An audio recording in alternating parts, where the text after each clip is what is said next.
8-9 take भइसकेपछि यो मुलाहरूले जति गरे पनि नहाल्नु सक्दैन, हुँदैन यो तै खिच भनेर भने। नजान्ने हामी दुईजना सबभन्दा चाहिँ धेरै किस्सा चाहिँ अब डान्सको त्यो 3 दिनको उमा छ। सबै ततर ममको साथीहरू राति भएपछि चाहिँ मलाई सुट गर्नु खास चाहिँ मन नपर्ने कि यो जाडोमा मलाई एकदमै अल्छी लाग्छ। तर गीतको सुट चाहिँ नै होल नाइट गर्नु पर्यो कि 3 दिन। गीतकै सुट भइराखेको बेला चाहिँ के थिएन, राति भइरहेको थियो। अब खगेन्द्र र म नाच्नुपर्ने, हामी दुईजनै उस्तै हो नाच्नुमा होइन। अनि 15-16 पटक रिहर्सल गरियो। अनि रिहर्सल पछाडि चाहिँ अनि टेक हुने टाइम भयो। अनि राति अब त्यो 1 चान्चुन बजाएको थियो होला।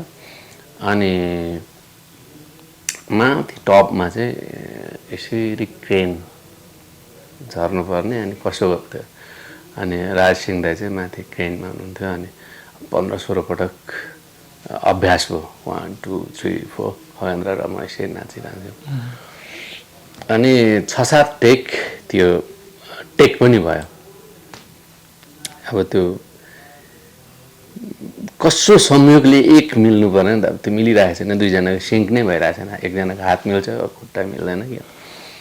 8-9 टेक भइसकेपछि यसो अचानक राज त ओह हात उठाउनु भयो।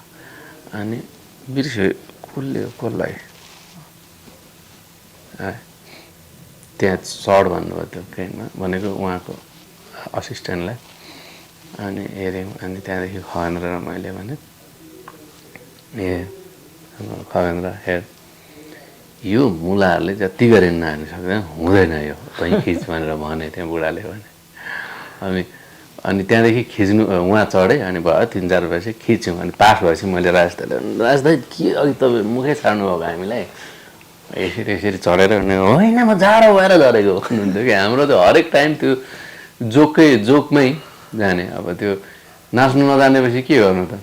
सबभन्दा चाहिँ धेरै किस्सा चाहिँ अब डान्सको त्यो 3 दिनको उमा छ। अब जान्ने सबैभन्दा जान्ने आर्यनलाई त्यो नाच्नै परेन त्यो गीतमा। उसलाई त्यो फिट हुने भएन भने क्यारेक्टर अनुसार थिएन। नजान्ने हामी दुईजना नाचेको छ आर्यन आउने सक्सक हुने, उसले सिकाउने, यस्तो गर्दै बित्यो भनौँ न त्यो गीत चाहिँ। सबैहरूलाई बोरिङ पार्ट पनि भयो हाम्रो लागि, तर एन्टरटेनिङ पनि एकदमै रमाइलो पनि भयो।